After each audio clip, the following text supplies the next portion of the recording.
चलते हैं परम पावन चरित्र श्री कृष्ण चैतन्य महाप्रभु का। महाप्रभु चैतन्य देव का ब्याह श्री विष्णु प्रिया जी से हो गया है। ब्याह होते ही महाप्रभु की दशा बदल गई। महाप्रभु उन्माद अवस्था को, कभी एकांत में बैठे हुए कुछ बोल रहे हैं, किसी की समझ में नहीं आ रहा है, कभी हुंकार मारकर पृथ्वी पर लौट जाते हैं, कभी कई कई घंटे भाव दशा में बैठे हैं। ऐसी दशा चैतन्य महाप्रभु की रहने लगी। बड़े बड़े वैद्य बुलाए गए, वैद्यों की बस की बात नहीं कि इस भाव दशा को जान सके। तो कोई कहता दिमाग में गर्मी चढ़ गई है, कोई कहता भूत प्रेत का आवेश है, कोई कहता भगवत आवेश है, पर कोई निर्णय नहीं कर पाया। महाप्रभु स्वतः ही स्वस्थ हो गए। महाप्रभु ने इच्छा जताई कि अब हम तीर्थ यात्रा करना चाहते हैं। जब हम तीर्थ यात्रा करते हैं तो हमारा हृदय पवित्र होने लगता है। पवित्र हृदय ही भगवान का भजन करता है। पवित्रता जब अंदर प्रवेश करेगी तो आपके अंदर खुद दोषों के त्याग की बात आ जाएगी। एक भगत जी रोज पेपर पढ़ते हैं और जब वृंदावन आए खुद उन्होंने कह दिया कि मुझे अब पेपर नहीं पढ़ना। जीवन भर हो गया नियम पूर्वक पढ़ते हुए, बोले अब मुझे नहीं पढ़ना। जब वृंदावन आया हूं तो मुझे भगवान का भजन करना है, भगवान की बातें पढ़। क्या हुआ? इतनी बड़ी आसक्ति पेपर की होती है कि लोग सुबह से इंतजार करते हैं जैसे भगवान के दर्शन का इंतजार। ऐसे वो इंतजार करते, पेपर आया बस पूरा उस संसार में क्या हो रहा है मोटी हेडिंग में तो एक बार पूरा पढ़ जाए, और वो पूरा जीवन पढ़ते रहे। छोटी छोटी बातों को अपने लोग देखते हैं, धाम का प्रभाव क्यों उनका नहीं। ये सब क्या है? ये भगवान की कृपा है। ये भगवान की कृपा से जब हम धाम में आए तो धाम पवित्रता इतनी प्रदान करता है कि धीरे धीरे सारे दोष, दुर्गुण, ममता ये सब नष्ट होती चली जाती है और जीव अनंत जन्मों से बिछड़ा हुआ भगवान को प्राप्त कर लेता है। आश्विन शुक्ला दशमी का दिवस है। आज ही के दिन भगवान श्री रामचंद्र जी ने लंका पर विजय प्राप्त करने के लिए चढ़ाई की थी। घर घर आनंद मनाया जा रहा है। आज के ही दिन वर्षा काल की परिसमाप्ति समझी जाती है। व्यापारी आज के ही दिन वाणिज्य के निमित्त विदेशों की यात्रा करते हैं। राजागण आज के ही दिन दूसरे देशों को दिग्विजय करने के निमित्त अपनी अपनी सेनाओं को सजाकर राज्य सीमा से बाहर होते हैं। 4 महीने एक ही स्थान पर रहने वाले परिव्राजक सन्यासी जन आज के ही दिन फिर से भ्रमण करना आरंभ कर देते हैं। तीर्थ यात्रा करने वाले भी आज के ही दिन यात्रा के लिए प्रस्थान करते हैं।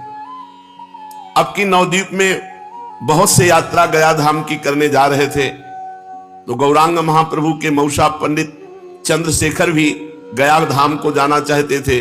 उन्होंने अपनी इच्छा निमाई को जताई। सुनते ही निमाई बड़ी प्रसन्नता प्रकट की और सची माता की आज्ञा लेकर चैतन्य महाप्रभु भी अपने स्नेही छात्रों के साथ गया जी की यात्रा का निश्चय किया।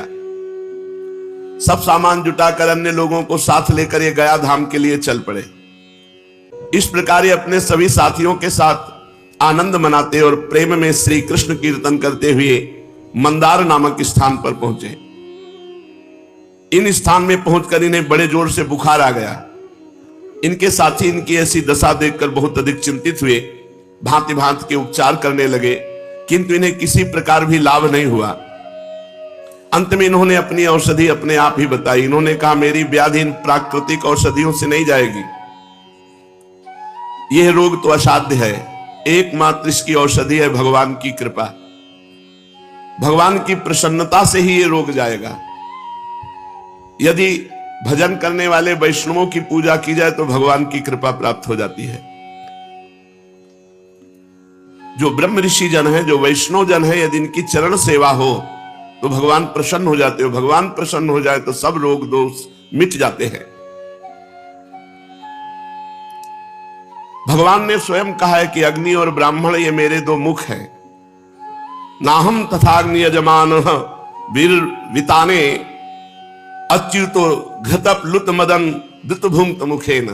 अग्नि में खूब आहुति देने से मैं उतना प्रसन्न नहीं होता जितना बढ़िया खीर और घी टपटपाता हुआ हलवा ब्रह्म ऋषि और वैष्णव जन को पवाया जाए तो मैं जितना प्रसन्न होता हूं उतना अग्नि में आहुति देने से नहीं प्रसन्न होता।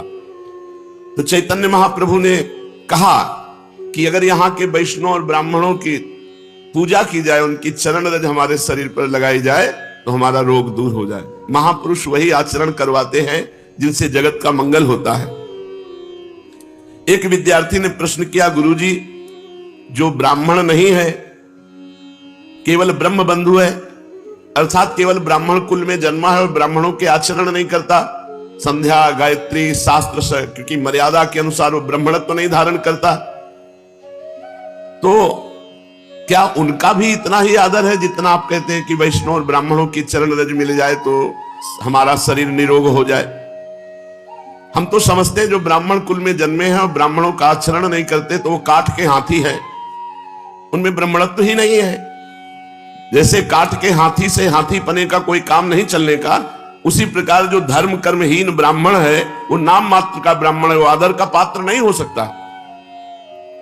थोड़ी देर चैतन्य महाप्रभु चुप रहे और कहा, एक प्रकार से तुम्हारा कथन ठीक है, जो अपने धर्म कर्म से रहित है वो तो दूध न देने वाली वंध्या गौ के समान है, उससे संसारी स्वार्थ कोई सद नहीं सकता।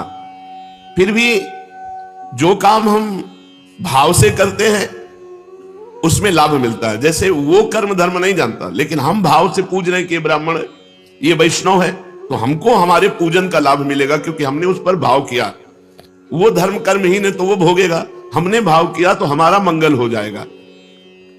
जो श्रद्धा के साथ शास्त्रों की आज्ञा के अनुसार अपने को ही सुधारने का सदा प्रयत्न करते हैं, उनको चाहिए कि ऐसी बातें न करें, दूसरे में दोष दर्शन न करें।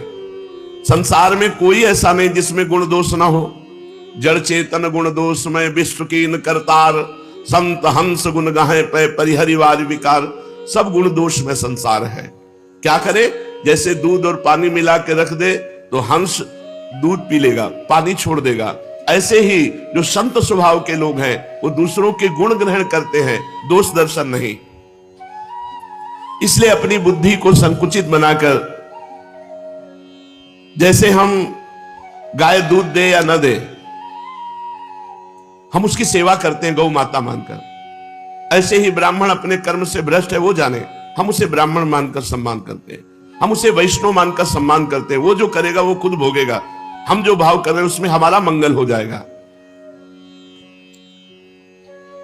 सर्वश्रेष्ठ भाव अपने को सुधारना है, सामने वाले के गुण दोष देखने नहीं है।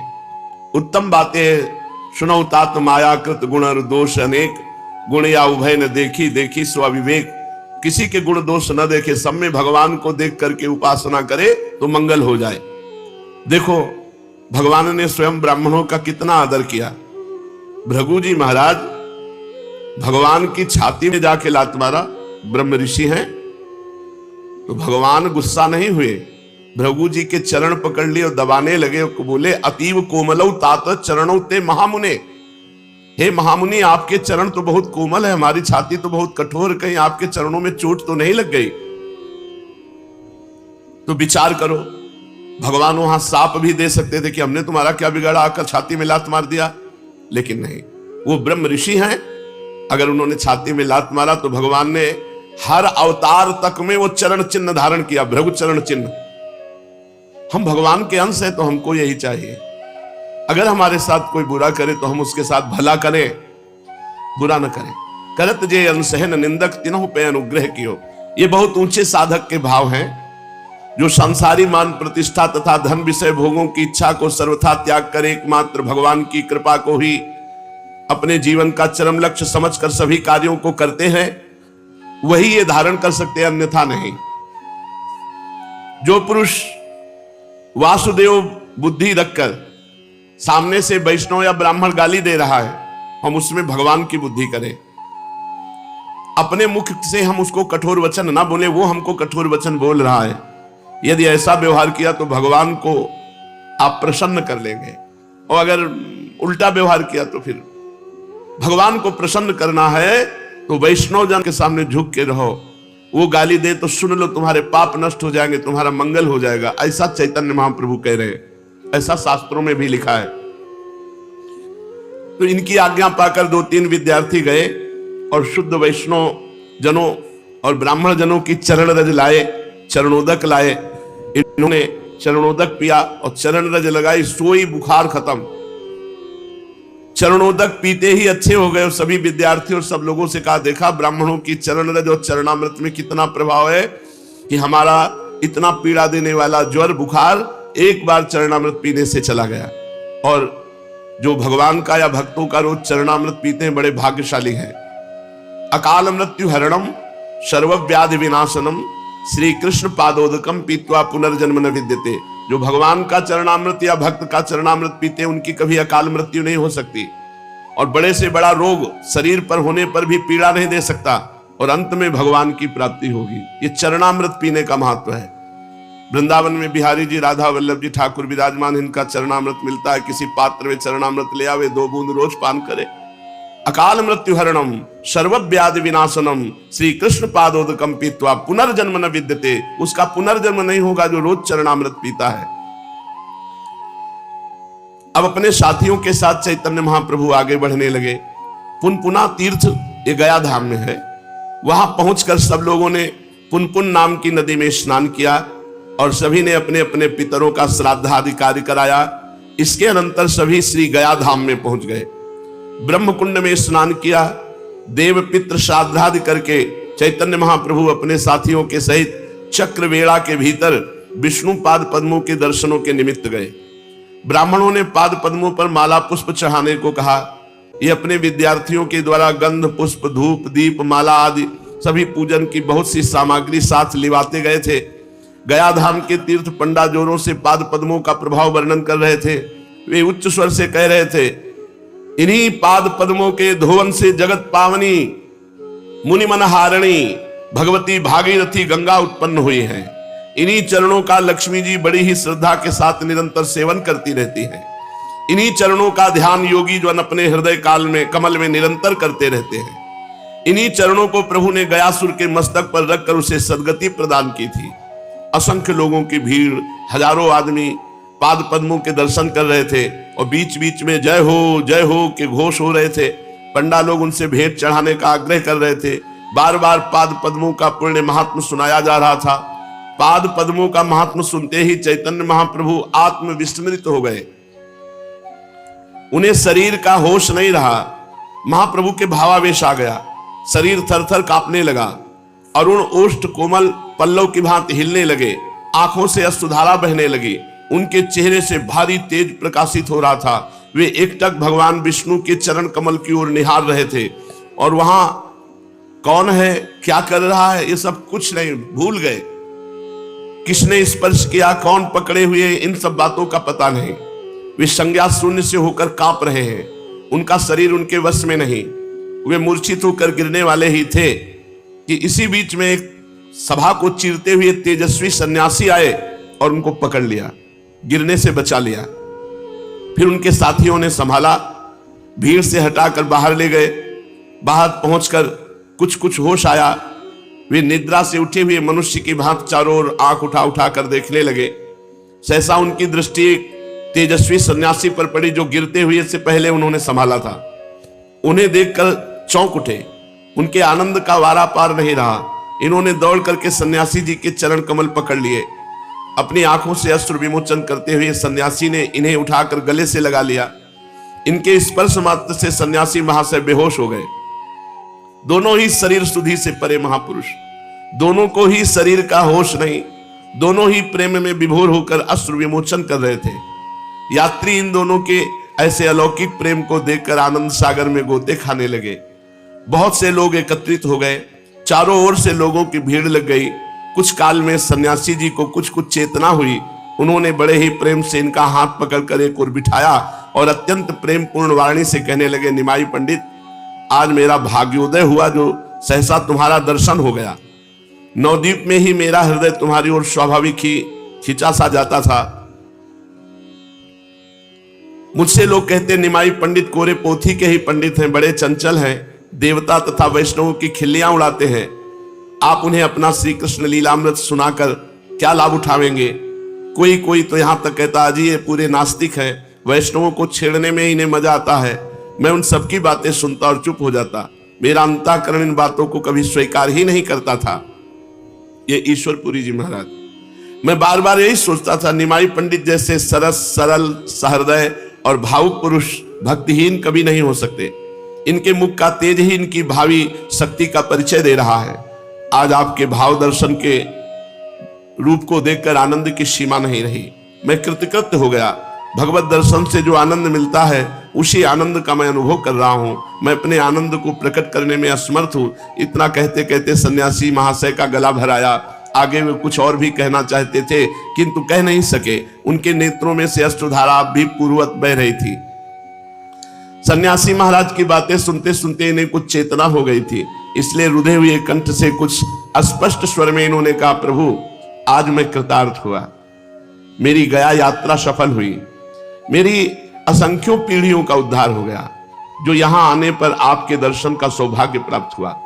तीर्थ में श्राद्ध करने पर तो पितरों की मुक्ति होती है, जिनके निमित्त श्राद्ध तर्पण आदि कर्म किए जाते हैं, किंतु आप जैसे परम भागवत संत के दर्शन से करोड़ों पीढ़ियों का स्वतः उद्धार हो जाता है। आहा, आप जैसे संत भागवत वैष्णव के दर्शन से करोड़ों पीढ़ियों का उद्धार स्वतः हो जाता है। सब लोगों को आपके दर्शन दुर्लभ हैं, जिनका भाग्योदय होता है उन्हीं को आपके दर्शन होते हैं। ये कहते कहते इन्होंने फिर से सन्यासी महाशय के चरण पकड़ लिए। सन्यासी जी ने हठ पूर्वक अपने चरण छुड़ाए और इन्हें प्रेम वाक्यों से आश्वासन दिया। समझ गए होंगे कि सन्यासी महाशय कौन है। ये वे ही भक्ति बीज के अंकुरित करने वाले श्रीमन माधवेंद्र पुरी जी के सर्वप्रधान प्रिय शिष्य श्री ईश्वर पुरी जी हैं, जिन्हें अंतिम समय में गुरुदेव अपना संपूर्ण तेज प्रदान करके इस संसार से तिरोहित हो गए थे। नवद्वीप के प्रथम मिलन में ही ये निमाई पंडित के अलौकिक तेज और अद्वितीय रूप लावण्य पर मुग्ध होकर इन्हें एकटक देखते रह गए थे। इन्हें इस प्रकार भली भांति देखते रहने का सुअवसर प्राप्त हो सकेगा, इसलिए निमाई पंडित ने हंसकर कहा, आज हमारे घर ही भिक्षा कीजिएगा और दिन भर देखते रहिएगा।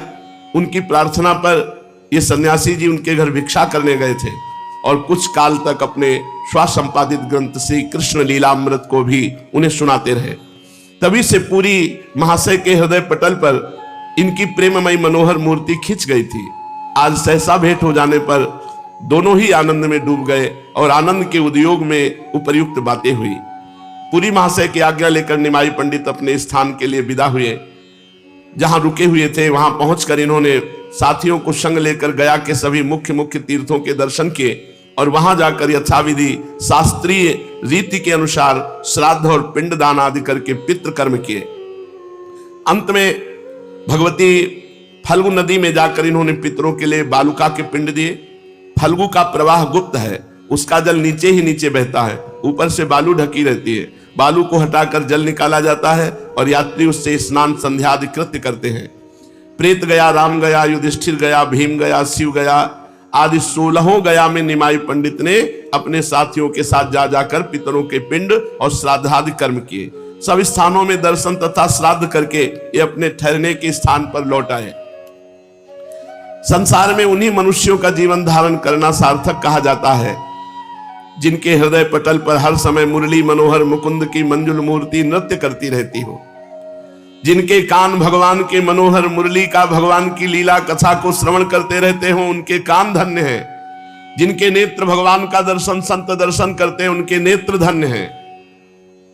जो मन भगवान के भयहारी चरणारविंद का निरंतर मधुराति मधुर मकरंद पान करता रहता, वो मन धन्य है।